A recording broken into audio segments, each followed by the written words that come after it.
Assalamualaikum warahmatullahi wabarakatuh. Perkenalkan, nama saya Nova Ramadanti dengan NIM 200602110033 dari kelas Biologi C.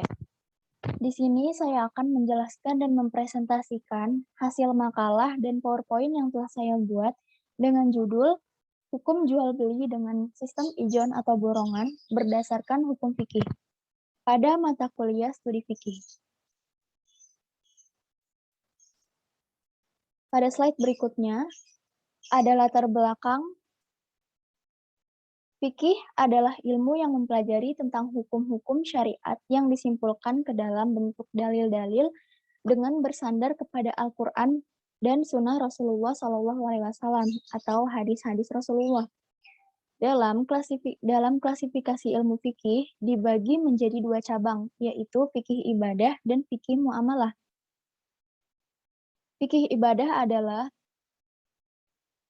ilmu atau hukum-hukum yang mencakupi tentang ibadah yang kita lakukan sehari-hari, yaitu contohnya rukun Islam, rukun iman, dan syariat hukum Islam lainnya.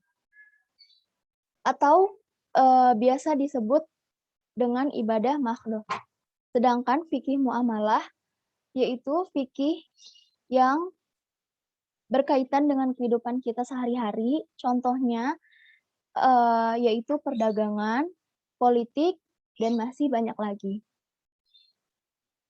Pada zaman sekarang, ilmu fikih itu sangat mengalami perkembangan yang sangat pesat, yaitu dengan lahirnya cabang fikih-fikih lainnya seperti contohnya fikih wanita, fikih fikih sains itu adalah cabang dari fikih yang berkembang pada zaman sekarang yang telah mengalami kodifikasi. Lalu, membahas tentang cabang yang ada di fikih muamalah, yaitu perdagangan. Hukum jual beli atau perdagangan adalah salah satu manusia untuk mewujudkan kemaslahatan yang sesuai dengan syariat Islam guna memenuhi kebutuhan hidup sehari-hari dalam segi finansial atau ekonomi menggunakan cara yang aman dan tidak dengan cara kekerasan atau penindasan untuk menguntungkan salah satu pihak. Jadi di dalam fikih muamalah ini terdapat perdagangan, yang dimana kegiatan perdagangan ini telah dilakukan pada zaman Rasulullah SAW supaya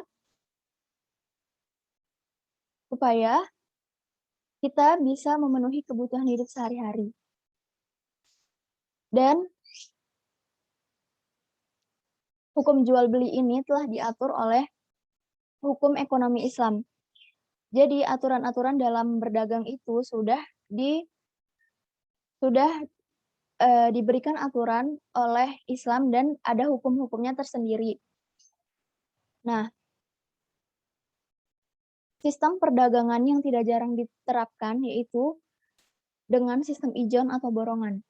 Umumnya, sistem jual beli ini untuk membeli hasil perkebunan seperti buah-buahan, kacang-kacangan, dan lain-lain yang berkaitan dengan hasil dari tumbuh-tumbuhan atau perkebunan. Jadi, sistem ijon ini seringkali diterapkan oleh masyarakat pada zaman sekarang itu untuk memperjualbelikan hasil perkebunan atau pertanian dari yang mereka punya. Entah itu buah-buahan, kacang-kacangan, atau hasil perkebunan yang lainnya, itu diterapkan menggunakan sistem ijon atau borongan.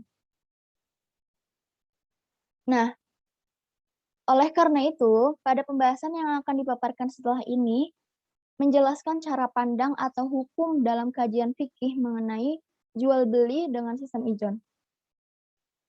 Apakah sistem jual beli dengan menerapkan ijon ini atau borongan itu dihalalkan menurut kajian fikih atau menurut hukum fikih atau diharamkan atau diharamkan atau mungkin dibolehkan, selanjutnya akan kita bahas di pembahasan.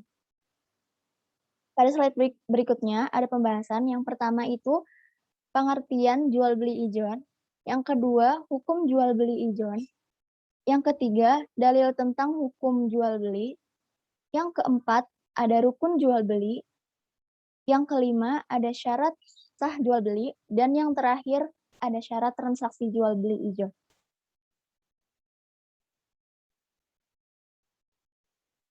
Selanjutnya yaitu ada pengertian jual beli dengan sistem ijon. Apa sih jual beli dengan sistem ijon itu? Jual beli ijon dalam bahasa Arab yaitu berasal dari kata muhadarah yang memiliki arti memperjualbelikan buah-buahan dan biji-bijian yang masih dalam masa pertumbuhan atau masih hijau.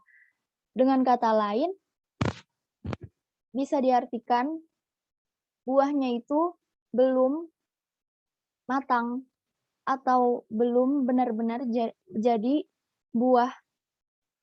Nah, sedangkan menurut istilah, yaitu berasal dari kata al-mukhalah, artinya menjual hasil pertanian yang belum tampak buahnya, atau menjualnya ketika masih kecil. Nah, jadi di sini jelas ada kata-kata yang belum tampak buahnya atau menjualnya ketika masih kecil. Jadi diibaratkan ada satu pohon yang dimana itu berbuah, tetapi buahnya itu belum terlihat jelas dan bentuknya itu belum terlalu nyata atau masih sangat-sangat kecil untuk bisa diperjualbelikan atau untuk bisa dipetik. Dipetik aja belum meyakinkan apalagi untuk diperjualbelikan. Nah, jadi jual beli ijon adalah menjual hasil dari pertanian tetapi belum jelas hasilnya dan tidak menjual pohonnya, hanya hasil dari pohon itu. Jual beli ijon bisa saja merugikan salah satu pihak karena tidak adanya persyaratan dalam transaksi ini.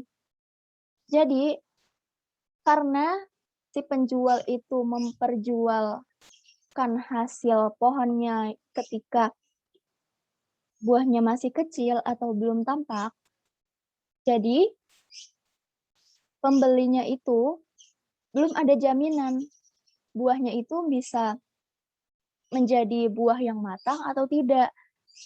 Nah, di sini pihak pembeli itu bisa saja merasa dirugikan karena apabila nantinya buah itu tidak matang atau tidak mengalami perkembangan dengan baik, jadi uang yang telah dikeluarkan oleh pembeli kepada penjual dan uang yang telah diterima oleh penjual itu sia-sia. Itu sudah menjadi hak dari penjual, sedangkan pembeli ini telah kehilangan uangnya untuk membeli hasil dari perkebunan dia, tetapi hasilnya itu tidak tampak dan tidak mengalami perkembangan dengan baik gitu. Tidak menjadi buah yang nyata dan tidak bisa dimakan apalagi diperjualbelikan kembali kepada orang-orang. Nah, maka dari itu, dalam hukum syariat Islam, sistem jual beli ijon ini diragukan dalam transaksi jual beli. Yang pada dasarnya, hukum jual beli itu halal dalam Islam. Tetapi, untuk jual beli yang belum jelas keberadaan barangnya, itu diharamkan hukumnya. Pernyataan ini sesuai dengan hadis Nabi Muhammad SAW yang diriwayatkan oleh Imam Bukhari. Jadi dalam jual beli sistem ijon ini terdapat keraguan. Selanjutnya, yaitu hukum jual beli dengan sistem ijon. Menurut kajian fikih yang telah saya pelajari, hukum jual beli ijon dalam Islam adalah haram. Karena sistem jual beli ini banyak yang mengandung unsur gharar atau garar atau penipuan dan tidak jelas. Tetapi para ulama sepakat untuk tetapi para ulama sekarang seiring berjalannya waktu, seiring berkembangnya zaman dan, kodifikasi-kodifikasi ilmu fikih, itu para ulama ada yang sepakat untuk jual beli ijon ini diperbolehkan dengan memenuhi syarat, yaitu syaratnya dipetik dan berdasarkan kepada hadis Nabi Muhammad SAW. Dan yang paling penting tidak ada unsur gharar atau penipuan yang tidak jelas. Yang tidak jelas barangnya itu tampak atau tidaknya.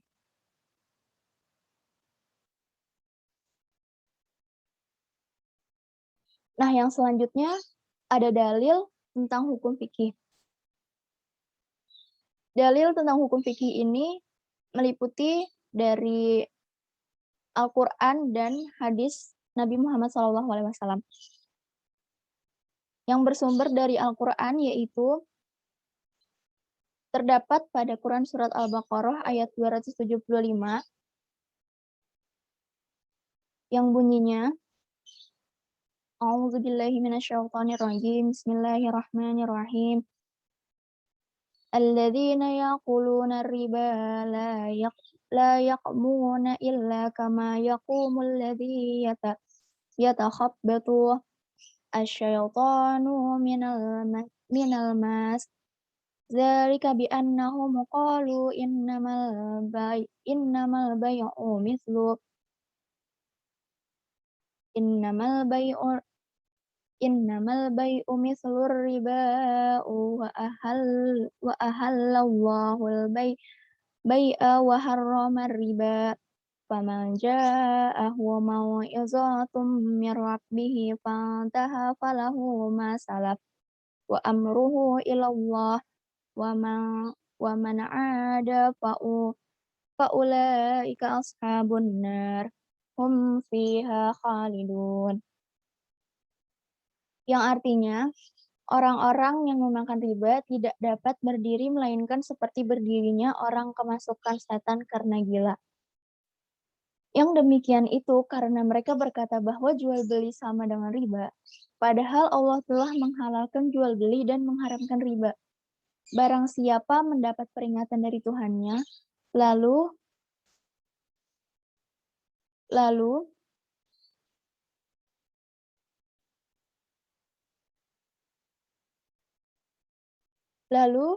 dia berhenti, maka apa yang telah diperolehnya dahulu menjadi miliknya dan urusannya terserah kepada Allah.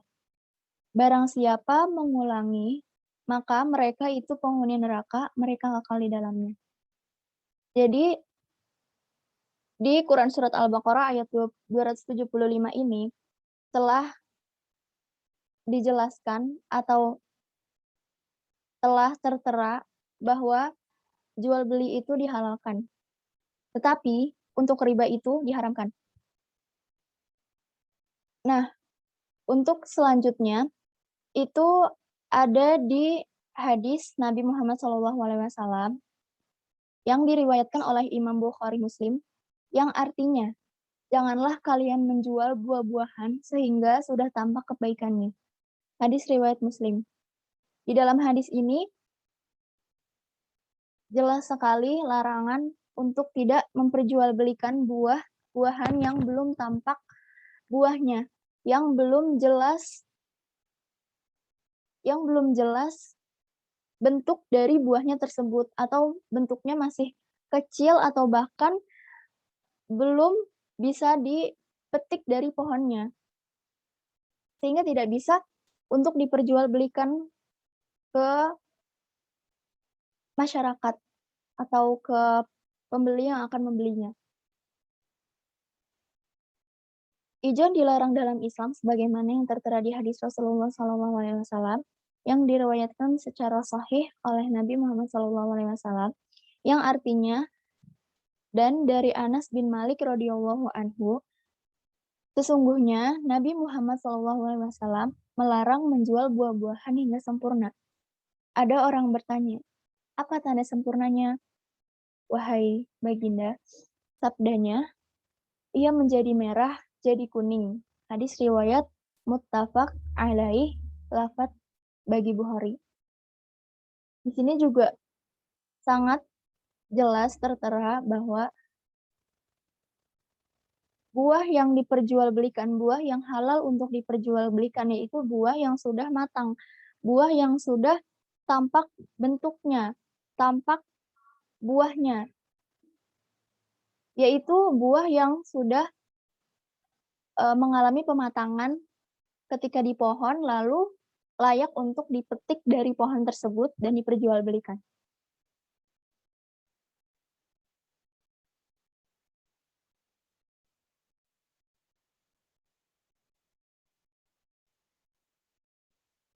Selanjutnya ada rukun jual beli. Rukun jual beli itu ada 3 poin. Ada 3 yang harus ada dalam jual beli, yang harus dipenuhi dalam kegiatan jual beli. Yang pertama itu adanya akid. Akid adalah orang yang terlibat dalam transaksi, yaitu penjual dan pembeli.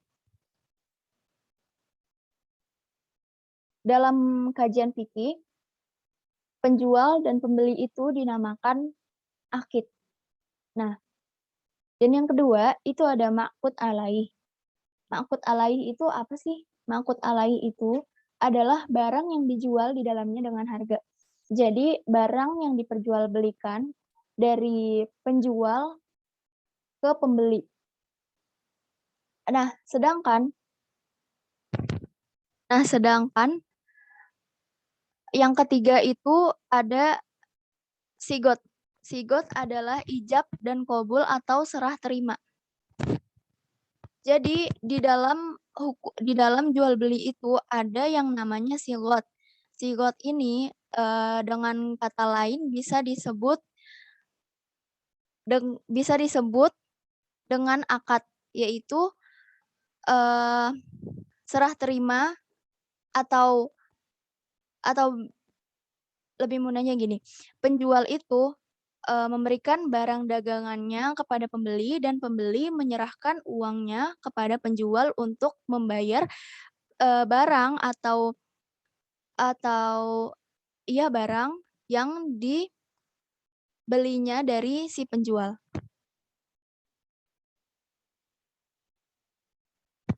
Dan yang ketiga itu ada syarat sah jual beli. Syarat sah jual beli di sini ada 3, yaitu mencakupi yang pertama ada penjual dan pembeli. Penjual dan pembeli ini harus memenuhi syarat-syaratnya, yaitu yang pertama harus berakal. Yang kedua, itu kemauan sendiri tanpa paksaan. Jadi si penjual dan pembeli ini dia tuh melakukan kegiatan perdagangan, melakukan kegiatan jual beli itu harus dengan kemauannya sendiri, tidak dipaksa dari pihak manapun. Jadi dengan kata lain penjual dan pembeli ini sama-sama ikhlas dalam melakukan kegiatan jual beli. Nah, yang ketiga itu keadaannya tidak mubazir atau pemboros. Jadi penjual dan pembeli ini tidak memboros-boroskan hartanya atau mubazir dalam menggunakan hartanya untuk melakukan jual beli atau melakukan kegiatan perdagangan. Nah, yang terakhir itu balik. Minimal sudah berusia 15 tahun. Apabila orang yang melakukan jual beli itu di bawah 15 tahun itu tidak sah. Karena apa? Syarat sah untuk melakukan jual beli itu orangnya sudah balik dan minimal usianya itu 15 tahun. Yang kedua itu ada barang dan harga.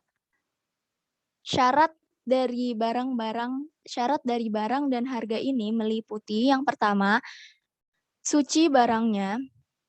Apabila barang yang haram atau barang yang tidak pantas untuk diperjualbelikan itu tidak boleh untuk diperjualbelikan kepada orang-orang atau kepada pihak yang ingin membelinya, itu haram. Dan yang kedua itu ada manfaatnya. Apabila barang itu tidak memiliki manfaat untuk diperjualkan atau untuk dibeli oleh orang lain, itu tidak boleh atau tidak memenuhi syarat sah jual beli. Dan yang ketiga, itu dapat dikuasai. Artinya dapat dikuasai yaitu barang itu ada di tempat dan tidak berpindah-pindah tempat.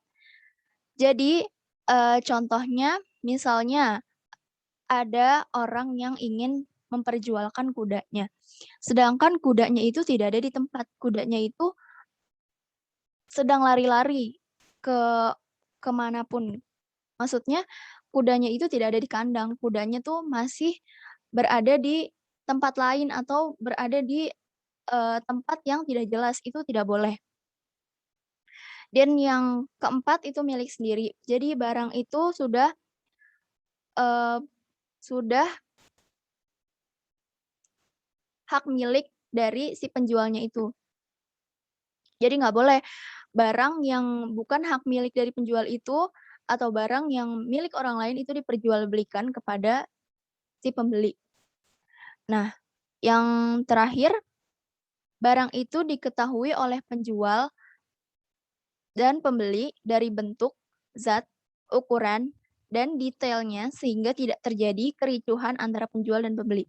Jadi dalam perdagangan ini, dalam jual beli ini, penjual dan pembeli itu sama-sama mengetahui bagaimana sih bentuknya dari barang yang akan diperjualkan, zat dan ukuran itu benar-benar ada keterbukaan antara penjual dan pembeli, sehingga nantinya ketika barang itu sudah sampai di tangan pembeli, tetapi terdapat kekurangan atau terdapat, cacat di barang itu, jadi pembeli tidak merasa dirugikan. Maka dari itu, perlu adanya keterbukaan antara penjual dan pembeli apabila, barang ini memang tidak layak untuk diperjualbelikan, penjual seharusnya itu menjelaskan atau memberitahu kepada pembeli sehingga tidak terjadi kericuhan nantinya yang akan ditimbulkan dari kegiatan perdagangan atau kegiatan kegiatan jual beli ini. Nah, di PPT itu, yang ketiga adalah syarat sigot. Sigot tadi diartikan sebagai akad atau serah terima dari kegiatan jual beli ini. Syarat-syarat sigot itu ada 4. Yang pertama, lancar dalam pengucapannya. Jadi, di dalam akad ini atau serah terima ini, pengucapan dari penjual dan pembeli itu lancar, tidak terbata-bata dan tidak disela. Sama halnya dengan akad nikah. Nah, yang kedua itu jangan di sela-sela waktu pengucapan.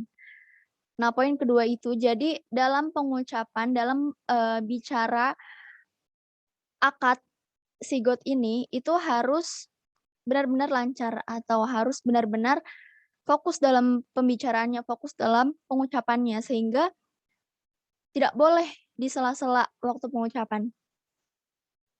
Jadi biarkan penjual dan pembeli itu melakukan akad dan, melakukan akad atau sigot dengan berbicara secara secara lancar dan tidak di sela-sela.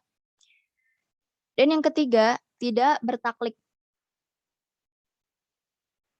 Nah, yang keempat itu jangan menggunakan jangka waktu. Jadi, jangan menggunakan jangka waktu ini misalnya, dalam pengucapan akad atau sigot itu, saya membeli saya membeli barang ini sampai bulan depan. Nah, itu tidak boleh. Karena di sini eee, tertera jangan menggunakan jangka waktu, berarti harus selamanya barang itu selamanya menjadi milik dia, menjadi milik dari si pembeli itu, nggak boleh sementara. Misalnya dibeli hari ini, terus dijangka waktukan sebulan, setelah sebulan itu dikembalikan lagi kepada penjual itu tidak boleh. Nah, yang selanjutnya ada syarat transaksi jual beli ijon. Seperti yang tertera di slide-slide sebelumnya, yaitu, hukum jual beli ijon. Menurut kesepakatan para ulama itu diperbolehkan. Apa sih yang membuat syarat yang membuat jual beli ijon ini diperbolehkan? Tentunya harus memenuhi syarat-syarat yang telah dibuat. Yang pertama, itu bagi pihak yang melakukan akad, yaitu telah balik. Sama ya seperti syarat sah jual beli, yaitu penjual dan pembeli telah balik yang minimal usianya itu 15 tahun. Apabila anak kecil yang melakukan akad, itu hukumnya tidak sah dan tidak dapat melakukan transaksi. Dalam transaksi jual beli itu anak kecil tidak diperbolehkan, apalagi anak kecil yang masih di bawah usia 15 tahun. Nah, yang kedua itu adanya kerelaan dari kedua belah pihak, yaitu kedua belah pihak, penjual atau pembeli, tidak ada unsur paksaan dari pihak manapun dan sama-sama ingin melakukan kegiatan transaksi jual beli. Jadi penjual dan pembeli ini atau akid tadi sama-sama ikhlas. Penjual ikhlas untuk melepas barang yang akan dijual ke pembeli dan pembeli ikhlas melepas uang yang akan dibayarkan kepada penjual untuk membeli barang yang akan dia dapatkan. Nah, yang ketiga itu ada syarat-syarat barang. Syarat-syarat barang itu meliputi apa aja sih?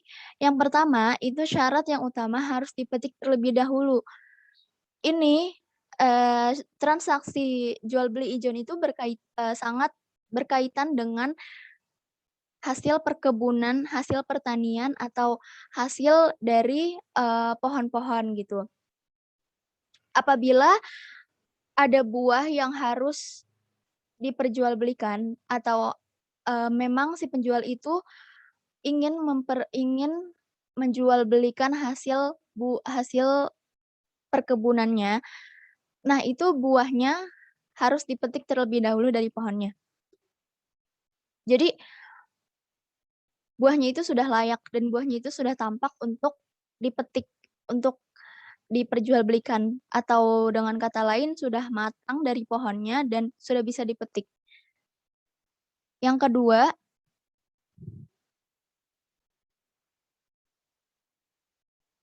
nah terus juga, jadi setelah setelah pembeli itu memetik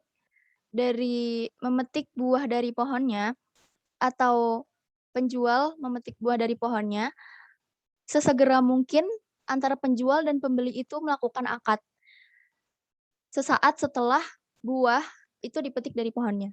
Jadi setelah, buah itu dipetik dari pohonnya, langsung tuh melakukan akad dengan pengucapan yang lancar, tidak disela-sela, juga tidak menggunakan jangka waktu. Dan yang kedua, kelebihan dan kekurangannya diketahui. Sama ya seperti syarat sah jual beli yang tadi sudah ada di slide sebelumnya, yaitu kelebihan dan kekurangannya diketahui. Kelebihan dari hasil perkebunan atau pertanian itu diketahui oleh pembeli dan kekurangannya juga diketahui. Apakah buah ini rasanya manis atau tidak, atau, eee, memiliki kekurangan yaitu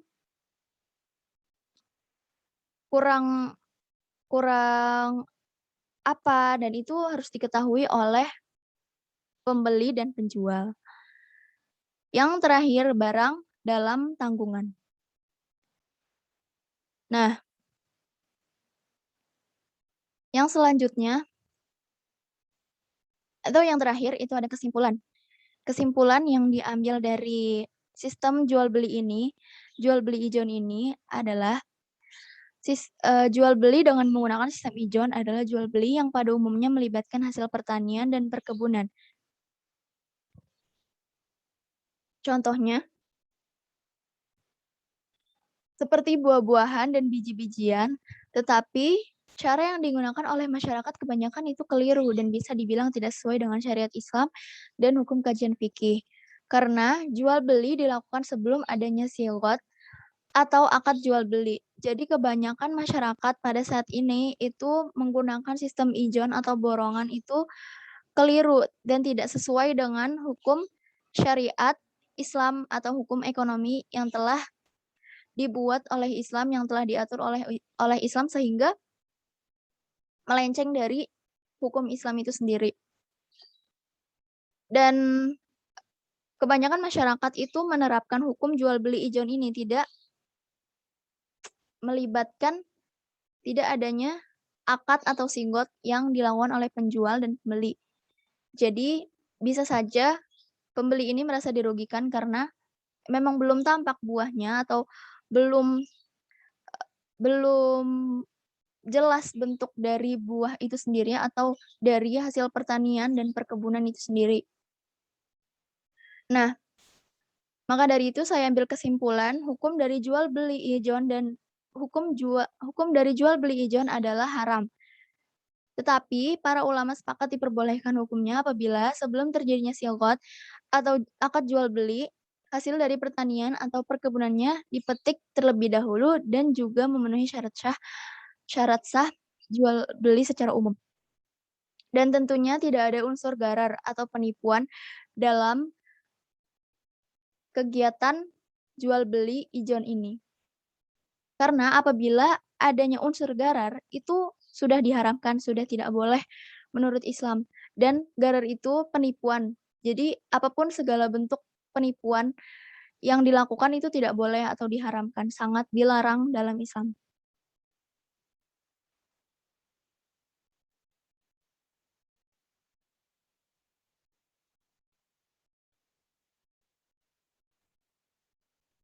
Jadi itulah yang bisa saya jelaskan dan bisa dan semoga bermanfaat untuk lebih mengetahui hukum dari jual beli ijon berdasarkan hukum fikih. Dan yang terakhir ada quotes dari Imam Syafi'i, pengetahuan yang baik adalah yang memberi manfaat, bukan yang hanya diingat. Sekian, terima kasih. Kurang lebihnya saya mohon maaf. Wassalamualaikum warahmatullahi wabarakatuh.